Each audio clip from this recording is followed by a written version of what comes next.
क्योंकि अगर हम अनुप्रिया पटेल जी की बात करते हैं तो हमारे बीच ऐसी विशिष्ट और प्रेरणादायक व्यक्तित्व उपस्थित हैं जिनका नाम अनुप्रिया पटेल है, जो सब जानते हैं। अपने कुशल नेतृत्व और अथक प्रयासों से न केवल उत्तर प्रदेश बल्कि पूरे देश में विकास और महिला सशक्तिकरण की दिशा में उल्लेखनीय योगदान दिया है इन्होंने।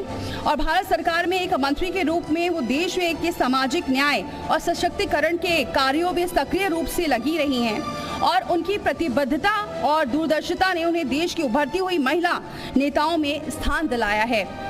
हम आपके सशक्त नेतृत्व और प्रेरक विचारों को सुनने के लिए उत्सुक हैं मैम, और इस मंच पर आपका बहुत बहुत स्वागत है। और कृपया मंच पर आप आइए और कुछ दो शब्द कहिए। जी मीडिया द्वारा आयोजित मॉडर्न बनारस के इस परिचर्चा में सबसे पहले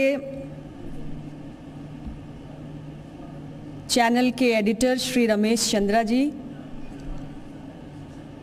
जी मीडिया की पूरी टीम और यहाँ पर उपस्थित हमारे माननीय विधायक डॉक्टर सुनील पटेल जी और सभी हमारे कार्यकर्ता, आप सभी बनारस के निवासी जो यहाँ पर उपस्थित हैं,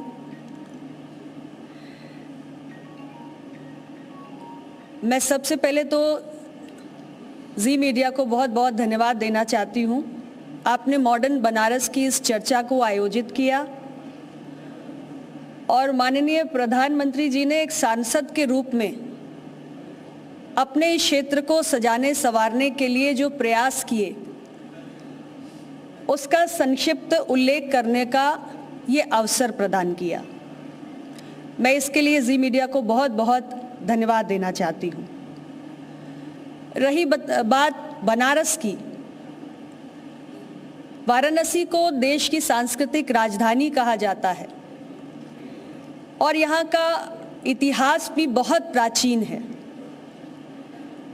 पिछले 10 वर्षों में मोदी सरकार के 2 कार्यकाल जो गुजर गए, तीसरा कार्यकाल अब प्रारंभ हुआ है, लेकिन इन 10 वर्षों में बनारस के प्राचीन स्वरूप को संरक्षित रखते हुए ये शहर कैसे विकास की नई उड़ान भरे, एक मॉडर्न बनारस में तब्दील हो, ऐसी कोशिश माननीय प्रधानमंत्री श्री नरेंद्र मोदी जी की काशी के सांसद के रूप में रही है।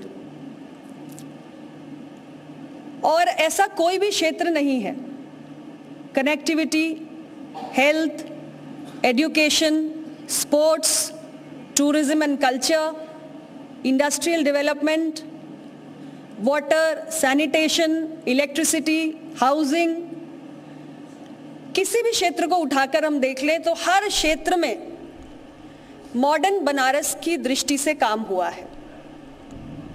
तो आज के इस मॉडर्न बनारस की चर्चा के केंद्र में वो सारे प्रयास हैं जो एक सांसद के रूप में प्रधानमंत्री श्री नरेंद्र मोदी जी ने किए हैं।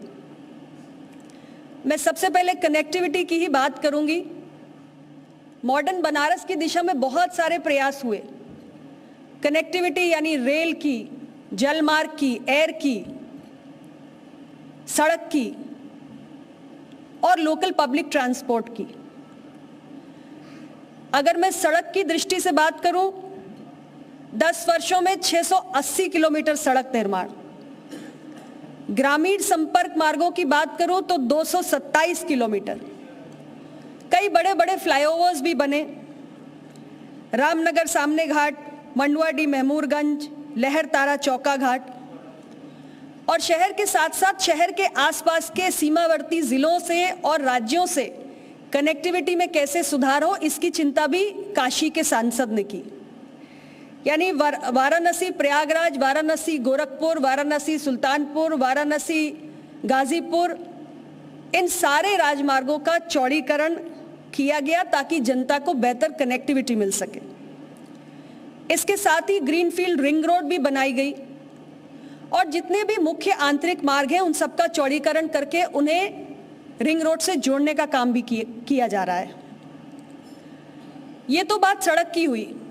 जब हम रेल की बात करते हैं तो यहाँ के जितने भी प्रमुख रेलवे स्टेशन है, कैंट रेलवे स्टेशन हो, काशी रेलवे स्टेशन हो, सबका पुनर्विकास हुआ। रेलवे लाइन का इलेक्ट्रिफिकेशन, डबलिंग, ये सारे कार्य भी हुए और बहुत सारी नई ट्रेनों की सौगात भी काशी की जनता को मिली, ताकि मॉडर्न बनारस क्या होता है ये यहाँ की जनता समझ सके। वंदे भारत हो, महामना एक्सप्रेस हो, काशी महाकाल हो, काशी तमिल संगम हो, ये तमाम ट्रेनों का संचालन किया गया। माल ढुलाई और व्यावसायिक गतिविधियों को ध्यान में रखते हुए डेडिकेटेड फ्रेट कॉरिडोर का निर्माण किया गया।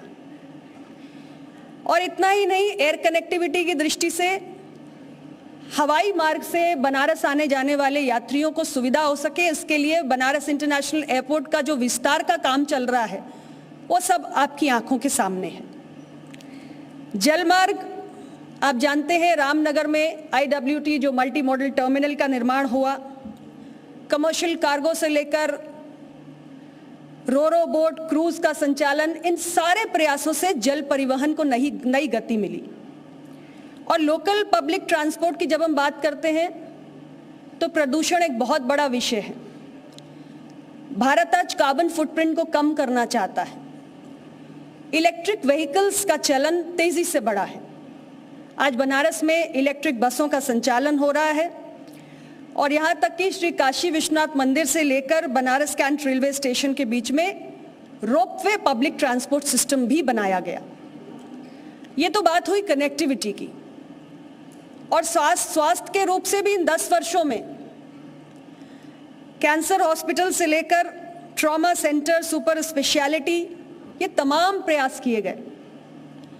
और हमारे सरकार की और मेरे अपने मंत्रालय की एक अत्यंत महत्वाकांक्षी योजना, जिसकी शुरुआत हमने 2018 में की थी, जब पहली बार मैं आदरणीय नड्डा जी के साथ स्वास्थ्य राज्य मंत्री के रूप में दायित्व संभाल रही थी, आयुष्मान भारत योजना। और उसके तहत जो हमने सामान्य जन को प्रधानमंत्री जन आरोग्य योजना के तहत 5 लाख का स्वास्थ्य बीमा देने का संकल्प लिया। अगर केवल बनारस की बात करूं तो 7 लाख से अधिक लोगों के गोल्डन कार्ड बन गए। 70,000 से अधिक लोगों ने 10 वर्षों में इस कार्ड के माध्यम से निःशुल्क इलाज की सुविधा को प्राप्त किया है। शिक्षा की बात भी करना जरूरी है। प्रधानमंत्री जी के दिल के करीब ये विषय है। स्मार्ट स्कूल से लेकर अब जो मंत्रालय मेरे पास है, स्वास्थ्य और परिवार कल्याण के अतिरिक्त केमिकल्स और फर्टिलाइजर्स, हमारा एक सिपेट इंस्टीट्यूट है। सिपेट का सेंटर भी यहां खुला, इंडियन इंस्टीट्यूट ऑफ पैकेजिंग भी बना, निफ्ट का एक्सटेंशन सेंटर भी खुला, अटल आवासीय विद्यालय भी बना। ये सारे प्रयास हुए।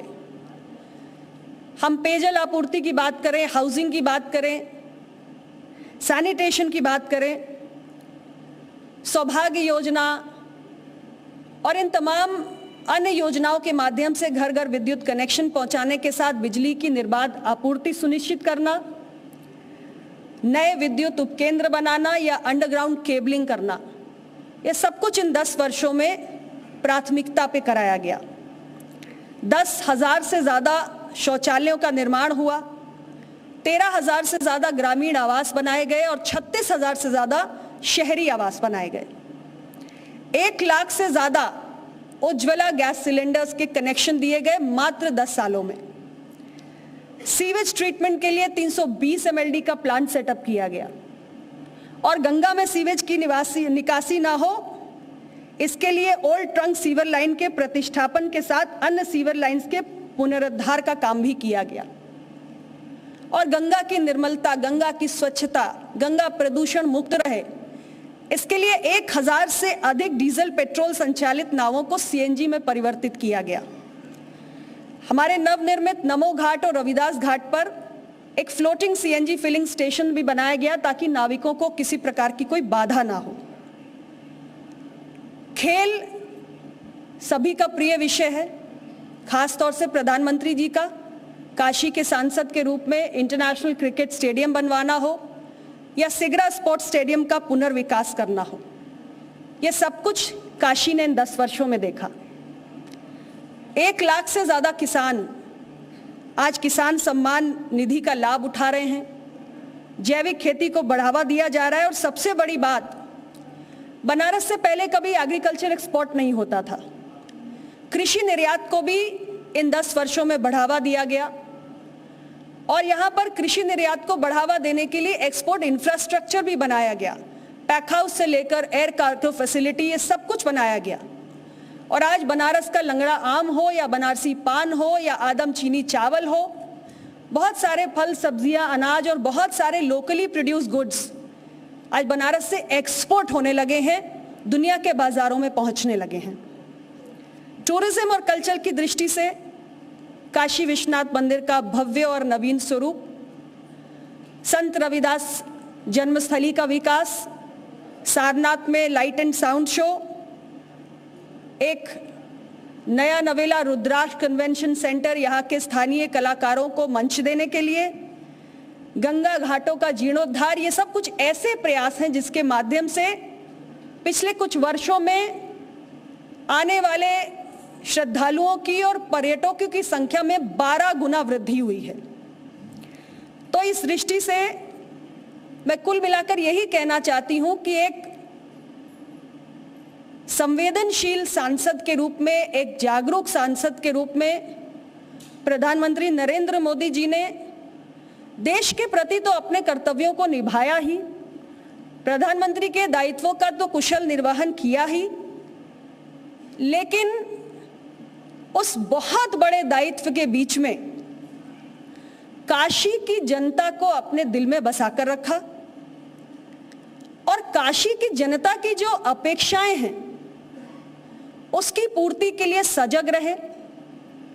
मॉडर्न बनारस की कल्पना उनके मन में रही और बनारस के प्राचीन स्वरूप को संरक्षित रखते हुए बनारस को आर्थिक रूप से एक नए विकास की गति देने के लिए उस कल्पना को धरातल पर पहुंचाकर यहां के लोगों के जीवन को बेहतर भी बनाया।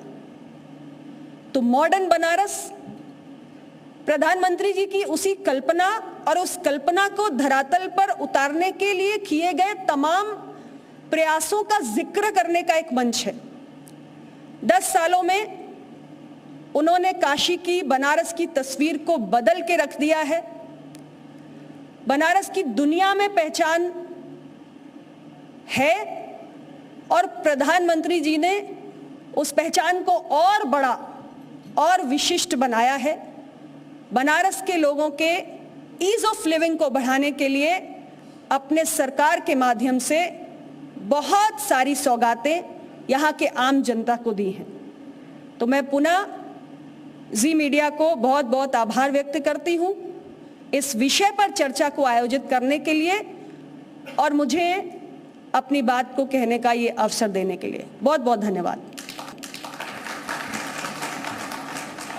बहुत बहुत शुक्रिया मैम, आप मंच पर बैठिए और हमारे एडिटर रवीश चंद्र जी मैं आपको भी इनवाइट करूंगी और हमारे सहयोगी जेपी को भी मैं इनवाइट करूंगी कि आप भी आएँ। और क्योंकि अब जिस तरीके से मंत्री जी ने बताया कि बनारस कितना बदला है और कितना अभी 10 वर्षों में कितनी तस्वीर बदली और आगे का क्या रोड मैप रहने वाला है वो तो मंत्री जी ने बताया, लेकिन महत्वपूर्ण ये भी है कि कुछ ऐसे विभाग सवाल भी होंगे